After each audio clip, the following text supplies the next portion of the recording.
Steve DeAngelo. I think the first thing I want to do is wish you a belated happy birthday. Well, thank you. And taking on such an amazing mission.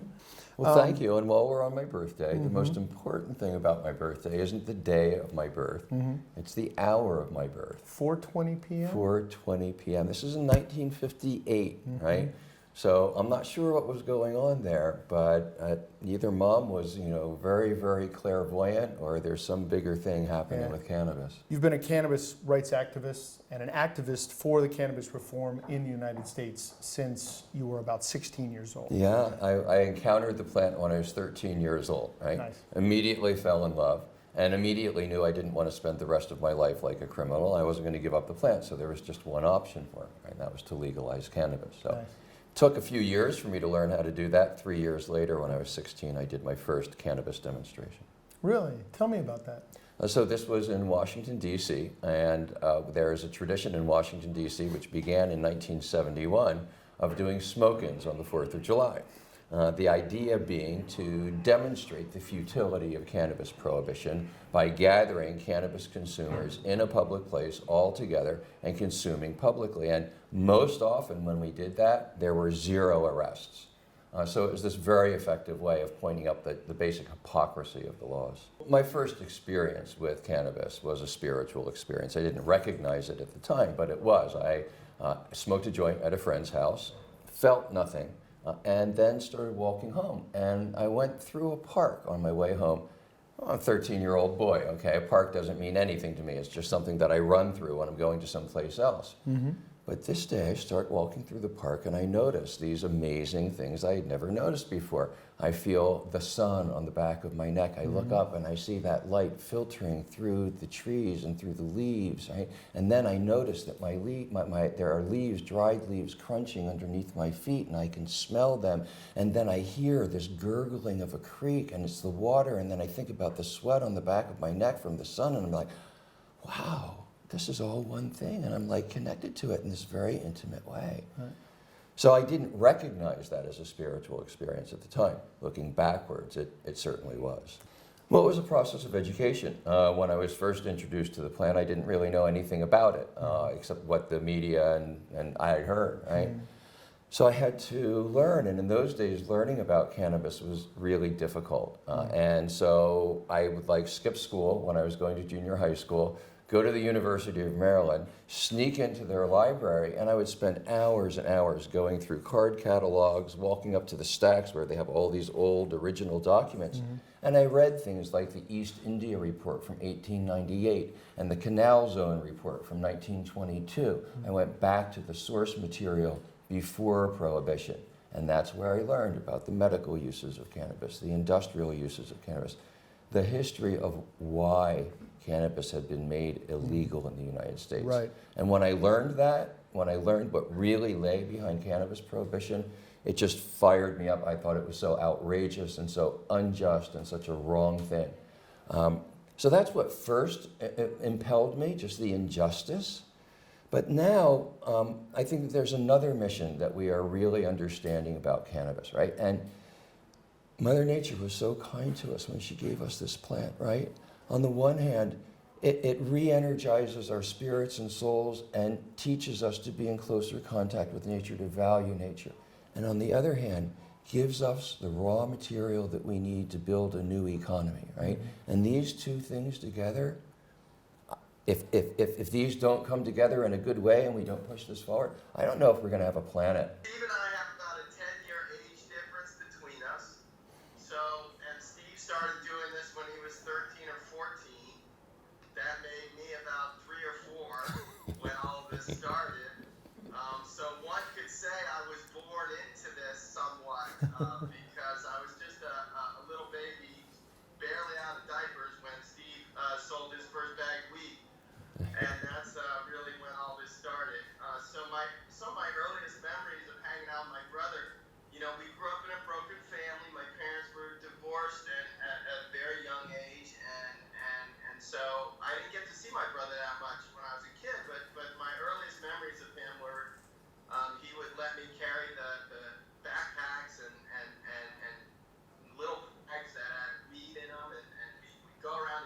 places and meet all kinds of interesting, creative, freaky people. And, those are my earliest memories. I got to sort of run with my brother as he did that very early work in the 70s and 80s, and that was how me and my brother spent time together. The love that Andrew and I have is informed by losing our middle brother, to whom we were very close, and so we are not ever going to lose each other, right? That was a promise we made to each other a long, long time ago.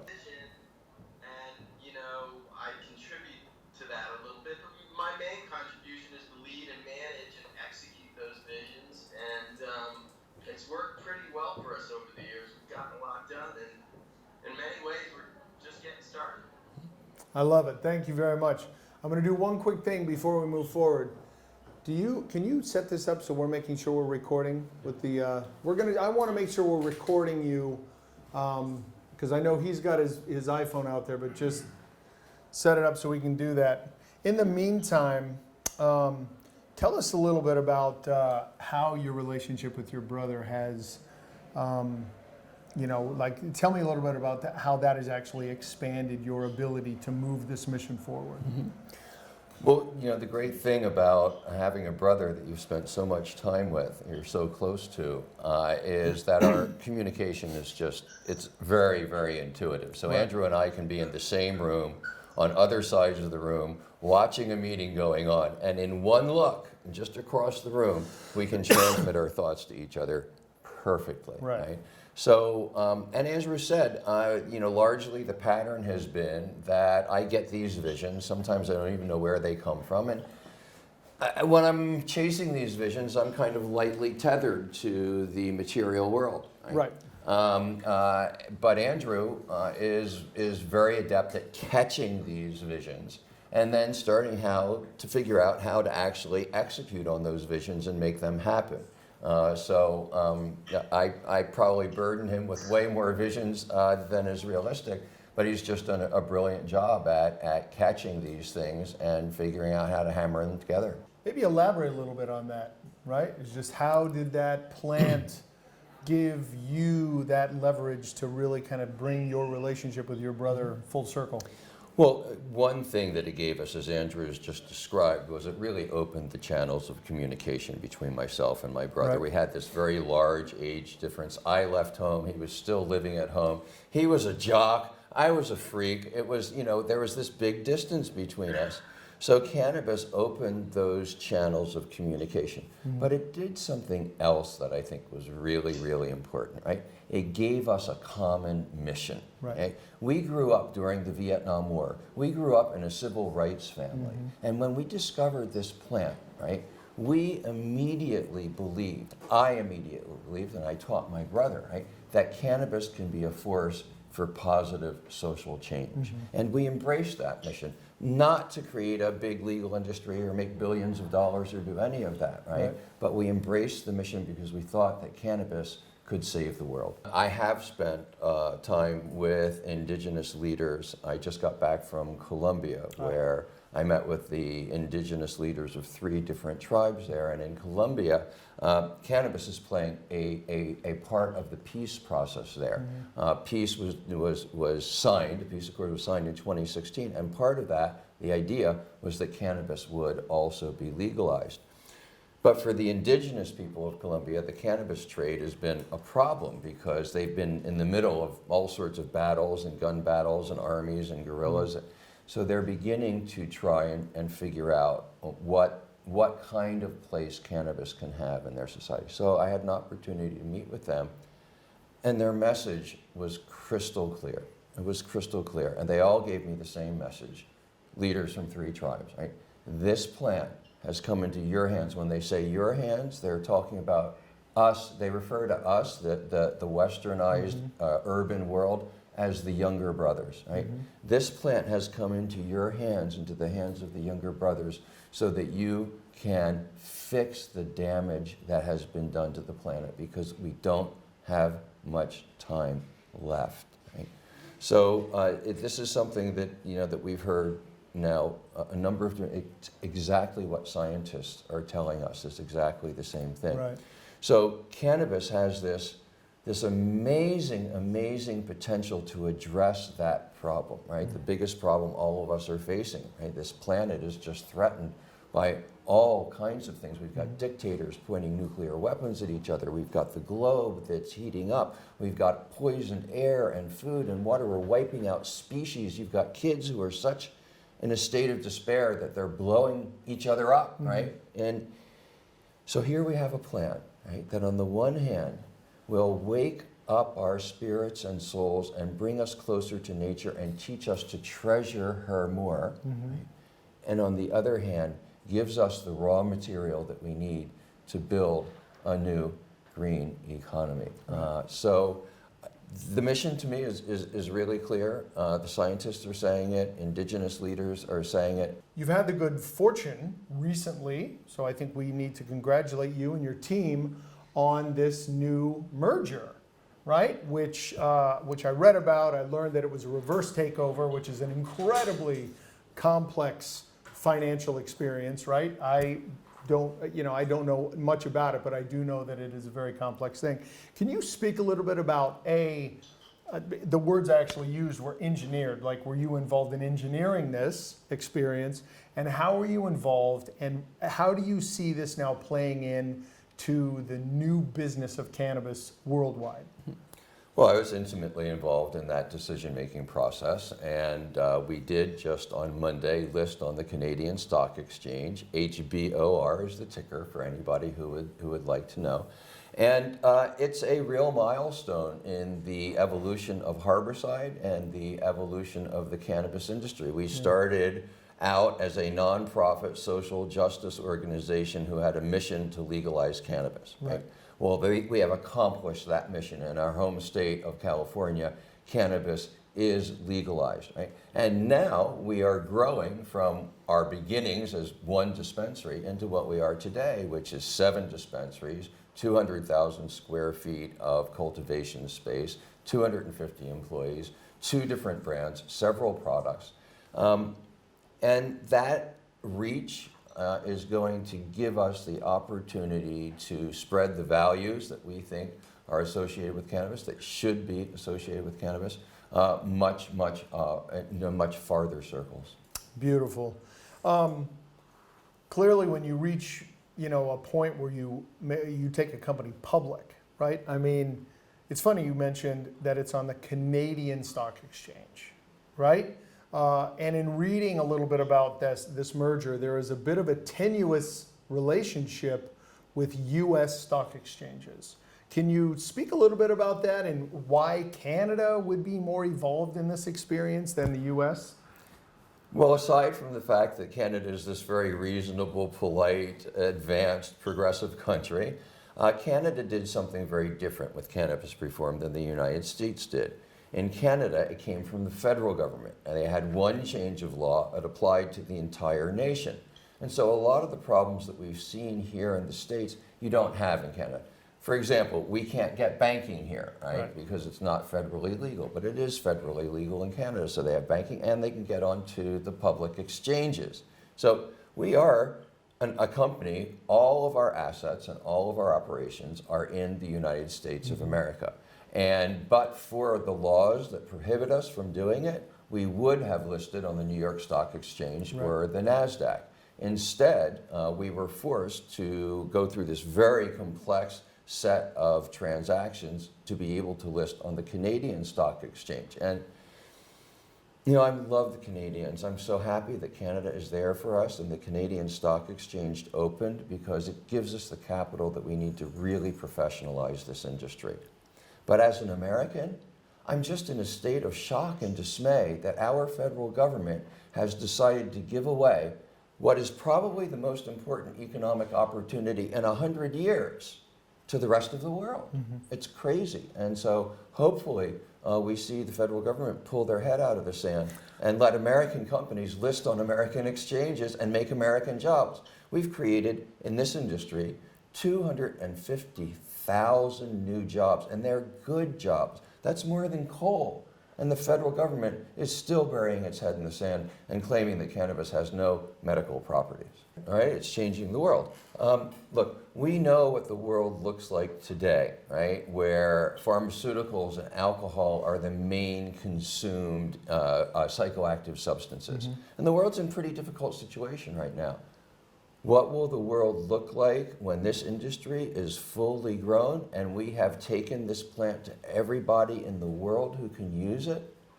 We have a pretty good sense of what will happen because we've seen it in multiple US states that have legalized cannabis, and the pattern is there over a course of several years, and it's very clear, right?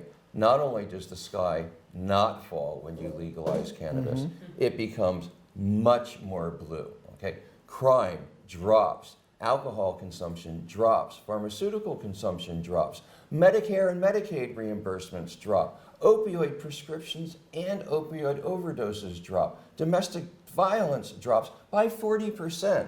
Okay? So what we know now from the earliest experiences is that when you make cannabis more accessible by legalizing it, society becomes a better place, not just for the people who are consuming cannabis, for everybody.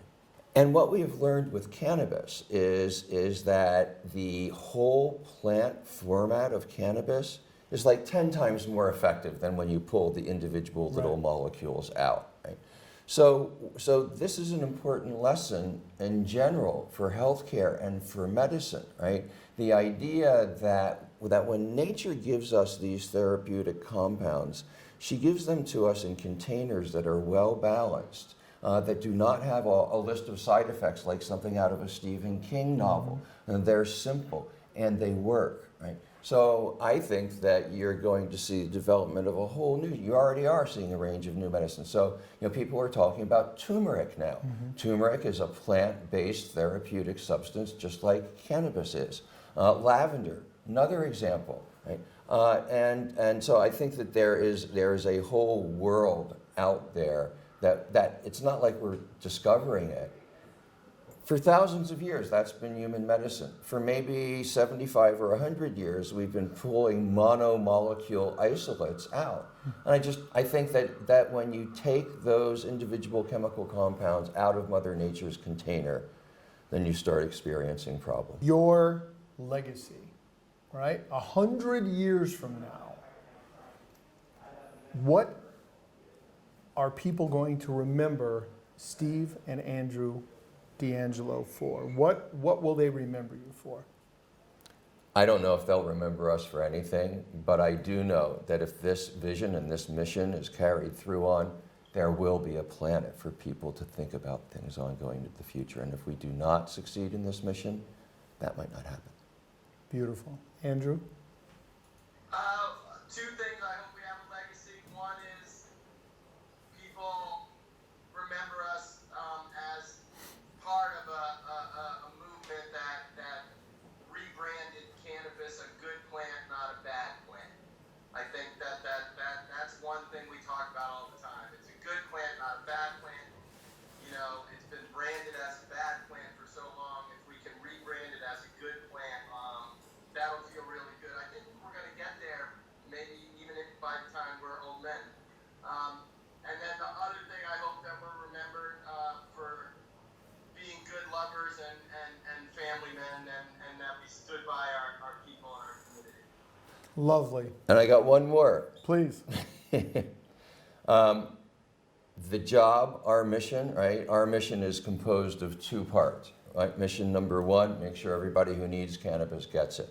Mission number two, which is equally important, make sure that every single person that is in prison for cannabis now comes home. So if we are known for anything 100 years from now, I would like to be known as the person that got our brothers and sisters out of prison. You have now a legal cannabis industry, billions and billions of dollars are being made, intergenerational wealth is being created, and almost exclusively you've got white men who are reaping the rewards of that, okay? And I don't have any problem with that. I want everybody to prosper with cannabis. I think everybody can prosper with cannabis, but you can't do that and at the same time have tens of thousands, hundreds of thousands of people, mostly black and brown, locked up in prison with their family suffering through life without a breadwinner. Yeah. That has to be fixed.